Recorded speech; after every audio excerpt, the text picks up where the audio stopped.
Hello and welcome to Change India, an agenda for the next Prime Minister. Today in the second show of our series, we have 10 policy initiatives that will enable the next Prime Minister to almost revolutionize India's sluggish education sector. These have been culled from recommendations made by a group of experts, and you can get all the details from our website thinkindia.in.com. Joining us in the studio are three of these distinguished contributors. We have Mr. Madhav Chavan, activist and founder president of Pratham, the largest NGO working in India's education sector.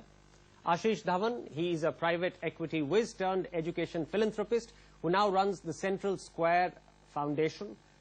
We have Srivastava, who has been in the government with the Prime Minister office and the Planning Commission and is now COO of the Centre for Civil Society, a prominent think tank.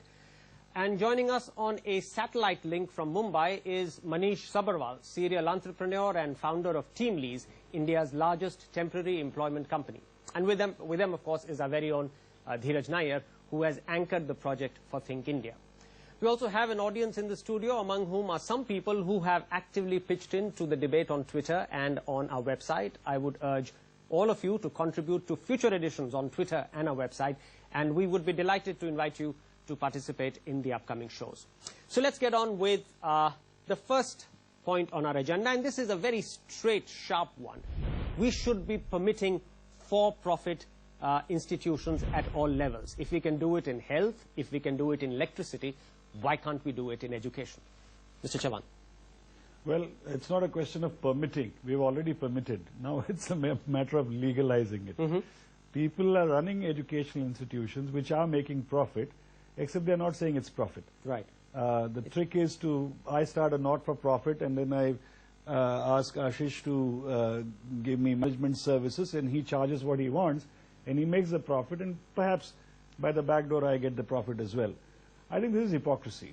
It's happened all over, it's been growing, and so like we try to work against smuggling, I think we need to say, okay, for-profit is fine. But why should we do it? Why should we do it with such suspicion? Why should we not embrace it as something which is legitimate? No. Why should we do it only because it's happening by subterfuge? So accept it. I'm not suspicious about it. The point is, you have to also protect the consumer. Right. Because I don't think all for-profits are actually delivering the goods. Right. So once somebody is going for profit, then that person also, that institution should also be covered by the consumer laws, for example. Sure. So I think there needs to be a clear separation between not-for-profit and for-profit. The case for strong regulation in any for-profit industry is a given. I mean, that's absolutely. Other than that, you have we should have no other objection. But there are implications to what happens when a society is divided like this. Today in India, about 60%, 65% urban children are going to private schools already. Right. They are for-profit, not-for-profit, whatever. And in the rural areas, about 30% children are going to private schools. So there's a large proportion of Indian children almost more than 50% are going to private schools. Already going to private schools. Right. And there is a definite implication of what this does in a community. In poor villages also, that complete separation. But that has to be dealt with. I don't think we can put the genie back in and say, let all girls schools be governed. You can't do that. Let me go across to Manish Sabharwal in Mumbai. Manish, you'd like to pitch into this debate. If we are going to now legalize these for-profit institutions, your sense of how we should be running them? Well, I mean, 90% of school and engineering capacity in the last 20 years has been for profit. Unfortunately, as Madhav said, on paper it's non-profit, which creates an adverse selection among education entrepreneurs. See, most education entrepreneurs have either been politicians or criminals or landlords. A teacher can't start a school because in a capital-intensive business you can't raise capital. So I think the biggest case for legalizing or formalizing it is ending the adverse selection among education entrepreneurs. We've just got the wrong kind of people in many cases setting up educational institutions. The second one, I think, which is more important is that unfortunately in India our rights as consumers are higher than our rights as citizens. So this is not an argument against government schools, it's just that as consumers, our parents are able to demand more, so the free schools versus what they should be, what they are on paper. And the third one is there's no reason to be allowing these for-profit institutions to not pay taxes. Any quick point, Ashish? Yeah, I would say, you know, the cat's out of the bag in the Indian context, and we know that government has abdicated its responsibility. So if we were to say, let's do away with the private sector, we are going to end up being in a much worse condition. So I totally agree with Madhav. We should legalize it. I, as a private equity investor, we never touched education because we were always worried about the regulatory sword hanging over this sector. Right. So what is the possible rationale of the government? Let's look at it from the other point of view in not allowing for-profit institutions. As Mr. Chavan said, they are there, but legally not there. Why? I think the belief is that it's a public good, and so people are doing this But so is electricity. for the greater So good of is health. society. My point is all of these are public goods. You allow for-profit there, you don't allow it in education. Can I get you in on this? See, the government's state government's thinking is that education is a social good more than a public good, Right. and it is something that it links to what is the fundamental role of government, because all the reforms say government should focus on what it does best, and when it comes back to what does government do best, law, order, education, and health. So if the government is abdicating everything else, then at least these three things are what so far all the debate says what government's role is. But the challenge, if you allow for profit, is also that it allows schools to respond to changing needs. If there is a local demand for something new, they can add something, they can get teachers quickly. If technology is changing, if the curriculum requires to be changed. So one of the advantages of having for-profit is allows flexibility in schools. It allows you to set up what the economy needs. And this links in with our point number 2, which is really the point on vouchers. We should be moving from this system of where you cannot directly subsidize to actually move to the voucher system, where it expands the choice for a parent to send the child to school. I think, the great thing about vouchers, first of all, it establishes the notion of per cost expenditure per child.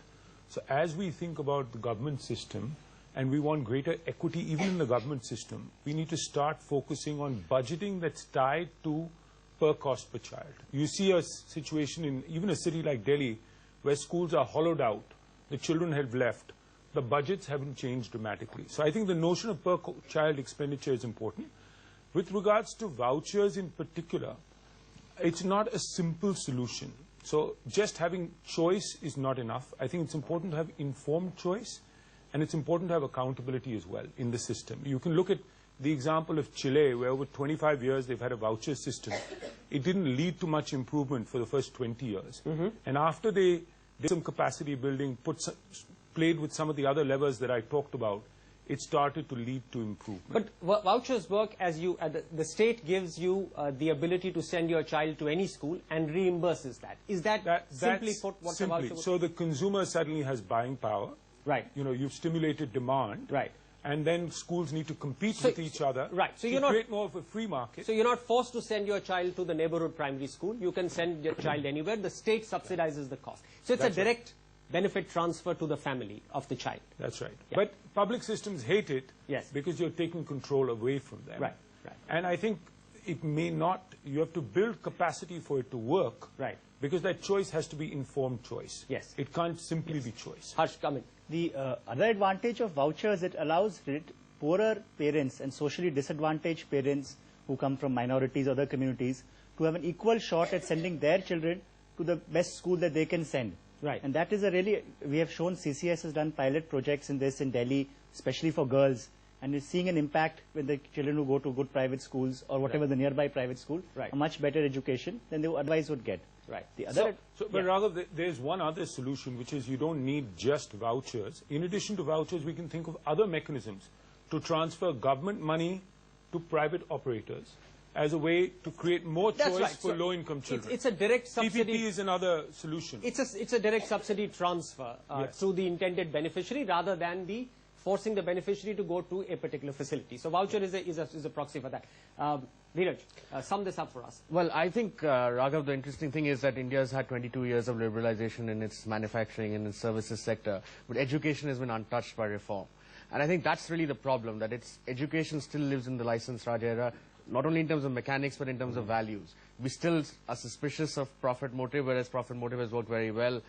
In other things, say telecom is a classic example where profit motive has worked very well with the public good. I mean, more people have a mobile phone in India after 20 years of liberalization than they did after 40 years of state control. Right. So that's really the value change. And I think there are merits of the market economy which work in education. Competition between private schools, between government schools and private schools, why not? And good regulation, another important part of the market economy, should be applied to the education sector as well. So there's no reason why a well-functioning market economy cannot apply those same principles to education or health if it does to the rest of the economy. The voucher system as it is being propounded today sounds like, I'll give you, you have a choice. If you want to go to a private school, you can take money. I would like the government school also to be enabled to accept vouchers. Absolutely. Yes. Absolutely. I don't think it's a question of private school. We're saying you can send your child to any school. No. Unless the government school is, government schools are given money by the government directly. Now, if you say that the child can go to either school, right, and this government school will actually get vouchers, correct, that's completely different. Correct. That requires decentralization of the government system. That's right. That is not there today. No. Even the vouchers is not there. I mean, even the voucher on a large scale is not there. The 25% reservation is a voucher by the back row. Is a voucher which is not a direct. It's the largest voucher scheme in the world, actually. Yeah. That's correct. So let me quickly come to the audience and then go into a break. How many of you would support a for-profit institution in the education sector, the kind that has been discussed? So we see that. Can you raise your hand, those who support the voucher system and the for-profit system? So we don't have too much support that within our own public, and I think that is something that ask them if they went to private school or government school. Yes. But this is where I think educating the larger constituency becomes very important, and I think that's again a challenge for the new Prime Minister. Well, we'll take a break at this stage. Do go to our website thinkindia.in.com with your suggestions, and stay right there. We'll be back.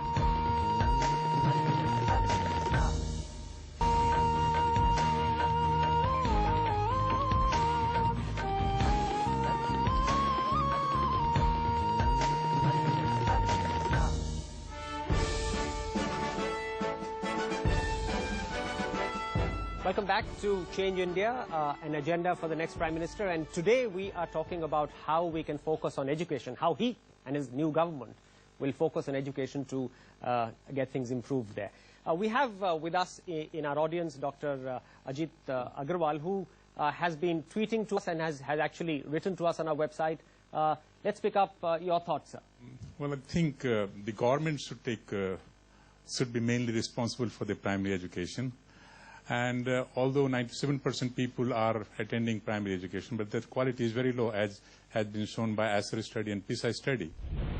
What about assessment and teacher training? How can we improve those two? Because those points, 3 and 4, are on our agenda, where we need to improve assessment and improve teacher training. I think teachers have to see whether the boy is learning or not, and they should correct it immediately, not wait for long. So we are talking about standard, I think, assessment techniques as well, where let me come to you, Mr. Chavan, on how can we get these two very critical points going? I think the assessment side of it clearly requires standardization, but that doesn't mean uniform standards all across. You can have standardization, but have different levels of standardization. The more important point is, what is the goal that is to be achieved? The teachers often don't know what is to be achieved. We are giving them, textbooks. For example, the Right to Education Act says the teacher should complete the syllabus in a given time. That doesn't make sense. We know that the reality in Indian schools is they are multi-grade and multi-level largely. Right. And so, allowing the teacher first the freedom to work with the children to achieve goals in stages rather than in grades. But are we saying these goals need to be quantifiable, measurable? Yeah, absolutely. They are so measurable. Today we don't have that. They should be measurable. Right. They need not necessarily be the goals that we talk about today. For example, you must know this, this, this. So knowledge goals are one. I think at the elementary level, it should be more skills-based. Right. Expression, communication, writing. But have we evolved these benchmarks for student No, but- testing as well as for teacher training? They are not, in India they have not been evolved because we've not thought about them. But that doesn't mean they don't exist and that they cannot be done. Right. They can be done. Harsh? The challenge is that assessments will tell you what is wrong. More important is to try and fix it. I work with the government of Meghalaya. The average pass-out class 10th rate is 72%. But in one district, it is 27%. So you know it is wrong, at least class 10. But the ability to then fix what to do is a huge challenge. And, that comes back to all the other points. There are no teachers. The teachers are not willing to be there. Their understanding of modern education systems is not there. So all your point 4 actually is even more important than point 3. At some level, we are doing an assessment, but we still don't know what to do after that. But Raghav, it's like, running a company where you know where your raw material is and how many employees you have. You don't have a sense of how much revenue or profit you generate. We need to measure outcomes, not just for 3 reasons. One is to create public awareness. So I know we need to do it. The point, Ashish, is how? What is the way to There's get 60 it? countries in the world that already have standardized assessment. Almost every OECD country has one. Brazil, Mexico, China all have one. And why have we not been able to import this? It's been a little bit of this. First of all, there's a group of people who believe that testing is torture. There's another group that believes that there's not much purpose, like what he was saying. All it'll tell you is our system is broken. But I don't think that's a good enough answer. Right. So I think that finally we're starting to see the government recognize that it's important. So at least there are some surveys that are being conducted by third-party organizations. The government itself has a national achievement survey. They're now making money available to states to do learning surveys as well. Right. So there is a recognition So we still that have learning to outcomes. make the first building blocks But of it's this. very incremental change. It's Right. we're not thinking of strategically where we want to be. Right. And Dheeraj, you want to sum this up for us? Yeah, I think, Raghav, it's a non sequitur that we should have we should have better assessment, more training. I think the entire emphasis in India, at least on the government system, has been on inputs. Get the buildings up, get toilets going, get teachers hired, but there's very little emphasis on outcomes. I think that is something which really needs to change. We need to talk about outcomes. We need to talk about learning outcomes. I think if that change, the next Prime Minister can just shift that narrative within the government from input to outcomes. That would be a Shift narrative, significant. shift resources, Yes. get the building blocks, import some of the systems that are working, as you said, in 60 OECD countries, start getting the data, start benchmarking, and then start acting. So I think that is, those are the various And learning will become central. I think that's the important thing. Once you measure, Right. learning will come front and center. Right. We won't care as much. We'll still bother about inputs. They're important. But learning will come front and center. As we've said, these are 2 very important things which have begun to get done. These need to become center focus for the next government. We'll take a break at this stage. If you have thoughts, go into our website at thinkindia.in.com. Stay right there. We'll be back.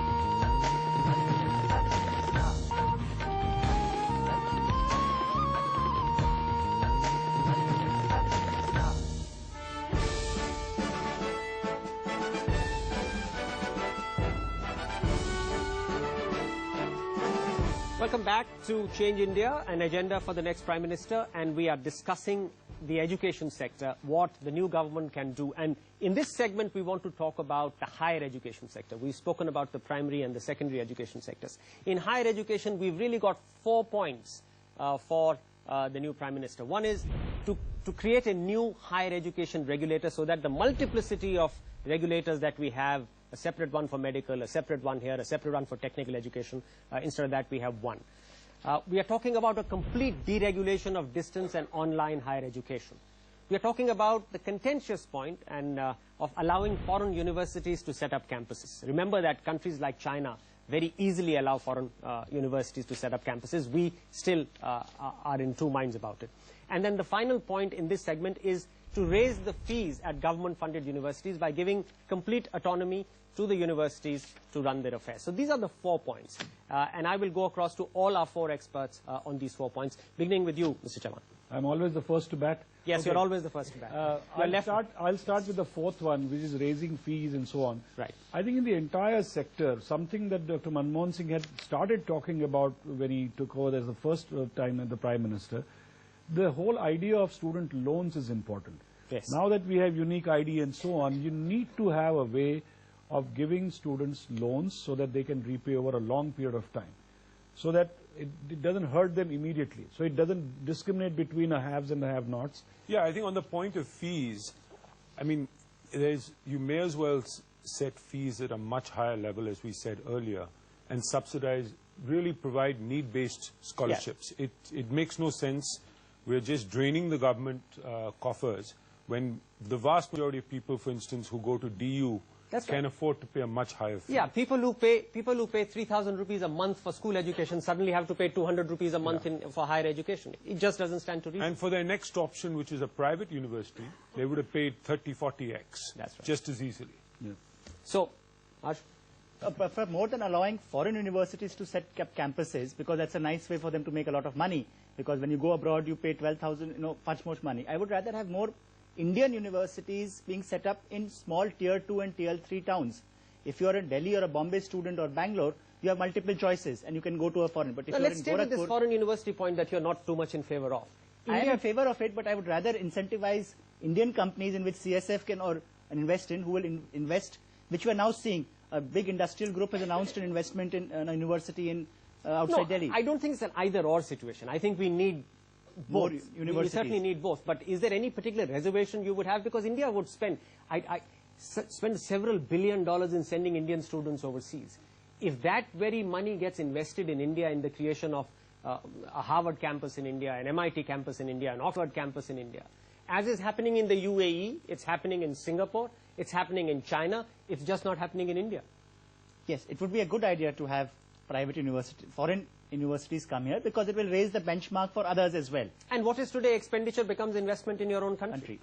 And Raghav, I think what we have to remember is, even if you look at the countries that are very open, like China or Southeast Asia or the Middle East, foreign universities will still end up being a very small proportion. Small part. Absolutely. Secondly, don't expect Harvard and Yale and Princeton to set up campuses here. They're not interested. Sure. You can go and ask them. They're not interested. Sure, but there is a second tier of university. But there is a second tier that's interested. Yes. And because it's not a corporatized sector, those would be one-off campuses here and there. Right.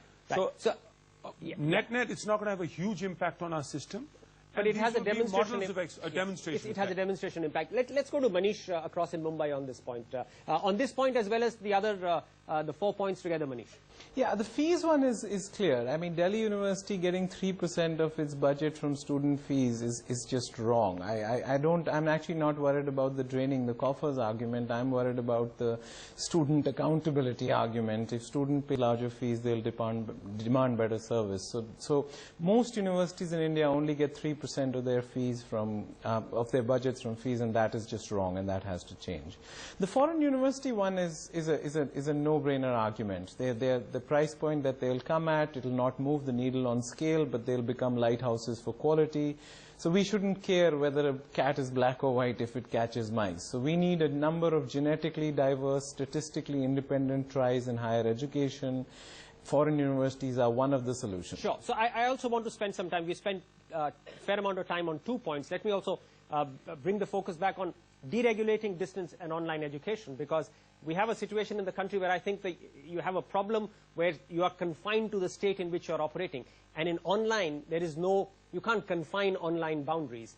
So a little bit of focus on deregulating online education, as well as the need for a new higher education regulator. I'll come back to the panel and then go to the audience. So quickly, please. The online, I mean, Anant Agarwal, who runs edX from Boston, can register Indian students, but a university in India or in Gujarat or in, in Manipal can't do local students. So some of these laws in our country just boggle your mind.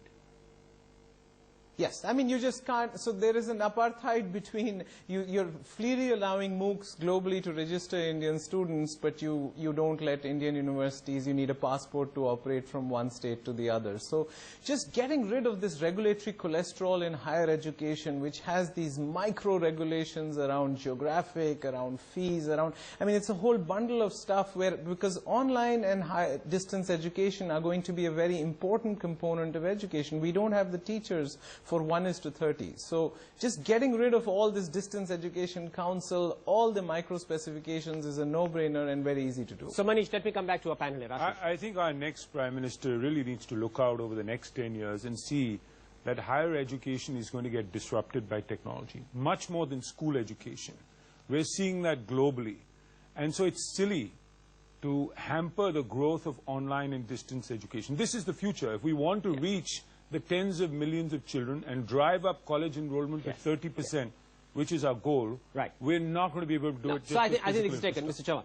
No, so as Ashish said, online education or open schooling is going to be the future. In fact, if you look at... So we've got to liberalize it completely, right? Well, you've got to open it up. And the way it operates today, open schooling or open universities are not open really. They are just step-children of the old system. Now, when you actually start doing open schooling, the whole fear of some foreign campus coming here and all that is going to vanish. In that, actually, there will be more investors, Indian investors, who will start, because a lot of the Indian billionaires have set up industries. It is linked to your for-profit business idea as well. Absolutely. So I think everything hangs together. And you've got to understand that in future, having open systems is actually going to favor the deprived more than anybody else. Right. Harsh, your point. The challenge is in India's higher education is driven by states. So each state of India has its own regulatory system. Then each of our professions which are under an act of parliament, so doctors, lawyers, have their own bar council and medical education.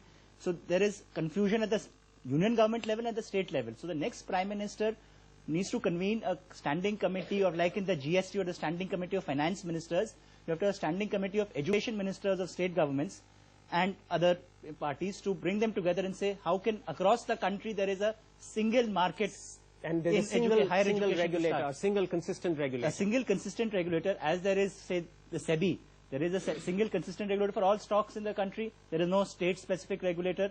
So similarly, in education, it can't be in Kerala there is one set of rules, in Karnataka there is a set of rules, and already there is a market. Kerala spends 2,000 crores a year sending its children to Karnataka for higher education. Right. Simply because there is no uniform. And even within the central government, you've got the law ministry, you've got the health ministry, you've because got they're the all under education separate acts ministry. of parliament. They've all got their own.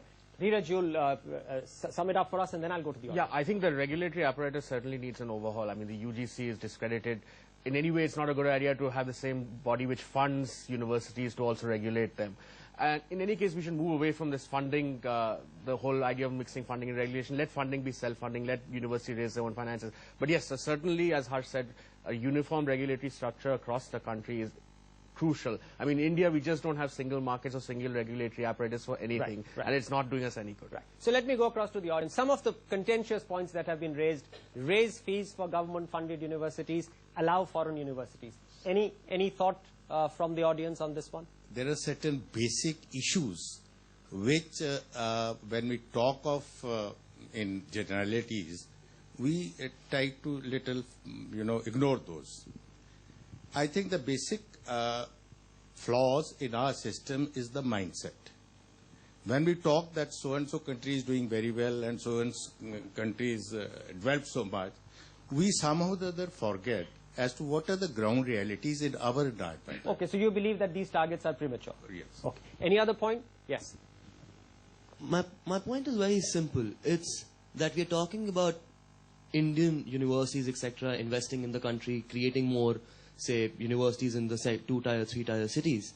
However, my point is very simple, that if foreign universities are not allowed, newer ideas, newer thought processes, newer ways of educating the youth is being let go of. So you're in favor of foreign universities being allowed to set up campuses? Completely. Okay. Anybody else? Any other thoughts, sir?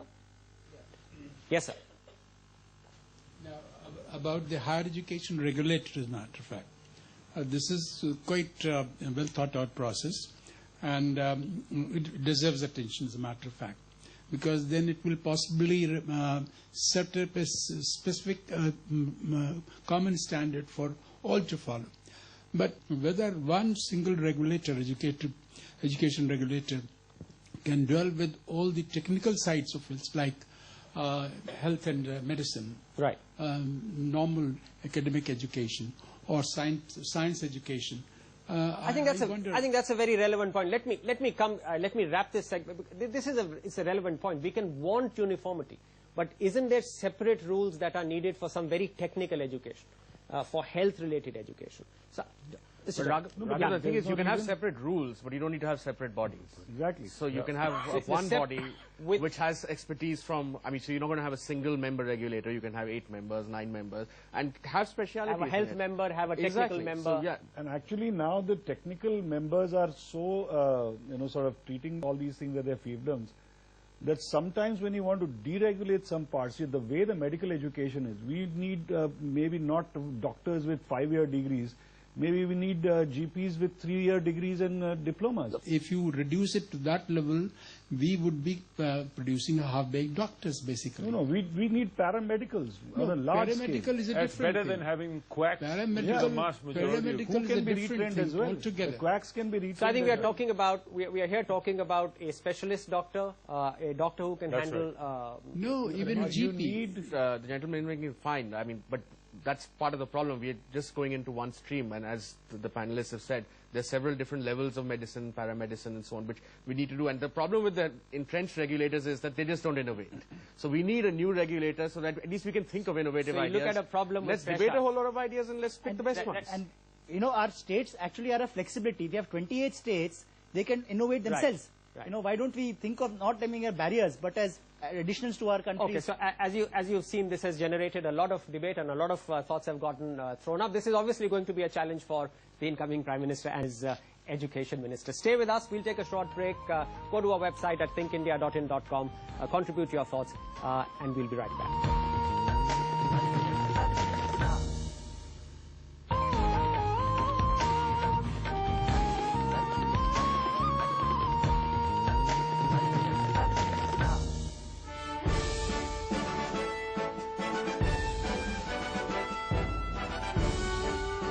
Welcome back to Change India, an agenda for the next Prime Minister, and today we are discussing the education sector. We've already spoken about primary, secondary education, skill assessment. We've spoken about the higher education sector. We are now going to, in the last segment, have our points 9 and 10 on vocational training and the Apprenticeship Act. Before I go to our expert on this, Manish Sabharwal, there's a question coming in from a young lady here.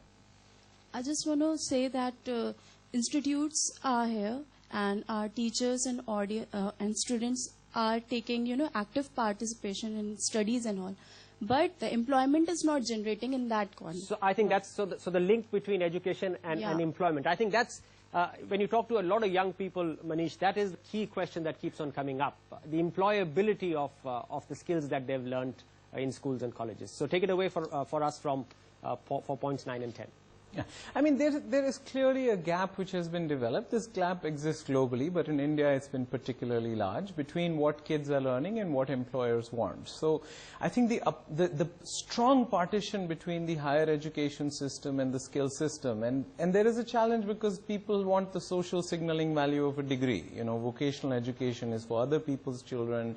You say, shadi kaise hogi? So I think there is a very important need to reboot this massive difference. So to create a corridor between a diploma and a certificate, to give credit for apprenticeships, to recognize prior learning. So I think the hard partition between the higher education, and this reflects the fact that this problem is between Ministry of Labour and Ministry of HRD. So the National Vocational Qualification Framework has been stuck in a dogfight between the two ministries for many years now, and somebody above their pay grade needs to resolve it. We have a minute, and if I was to ask you the question on how you would do it if you were made the Education Minister, give us 3 things you would do to get vocational into mainstream.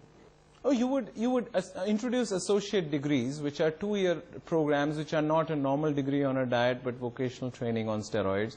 You would pass NVQF, and you would create the horizontal mobility between a 3-month certificate, a 1-year diploma, and a 2-year degree. And you would also get credits for doing an apprenticeship would be counted as educational credits, which is not really done. So the apprenticeship issue, yes, today you don't get. So the apprenticeship problem in India, we only have 3 lakh apprentices in India. Germany has 3 million, Japan has 10 million, China has 20 million. One state in Australia, Queensland, has 25,000 employers giving apprenticeship. The whole of India has 25,000 employers. And this is not a new issue. And you would certainly harmonize between Ministry of Labour and Ministry of HRD, which is really, this whole Apprenticeship Act is falling in between these two stools. Yes, and in 1975, the 20th point program in Indira Gandhi's 20-point program was Apprenticeship Act. Today we have less apprentices than 1975. So this is not as complicated as higher education. There's one stupid act written in 1961, which means we only have 3 lakh apprentices. So this is something that the new Prime Minister can easily, this is low-hanging fruit actually, to come in and Very low-hanging. reboot the Apprenticeship Act and get a lot We of could our go young to people 10 million apprentices. Yeah, we could go to 10 million apprentices in 18 months. to get a lot of our young people into productive jobs. That's it then for today. We've discussed 10 policy initiatives that the new Prime Minister can take very quickly and get the education sector refocused, rebooted, and up and running again. Thank you very much. Stay with us as we unfold more strategic policy areas. Log into our website, stay with us on Twitter, contribute your thoughts, and stay with this debate. Thank you.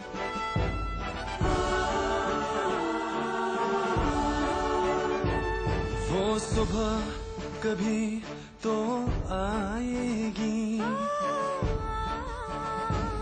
वो सुबह कभी तो आएगी, इन काली सदियों के sir से जब रात का आंचल ढलकेगा,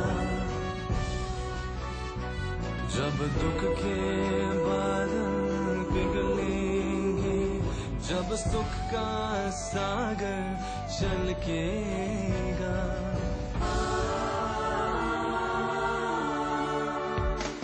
जब अंबर झूम के नाचेगा, जब धरती नगमे गाएगी, वो सुबह कभी तो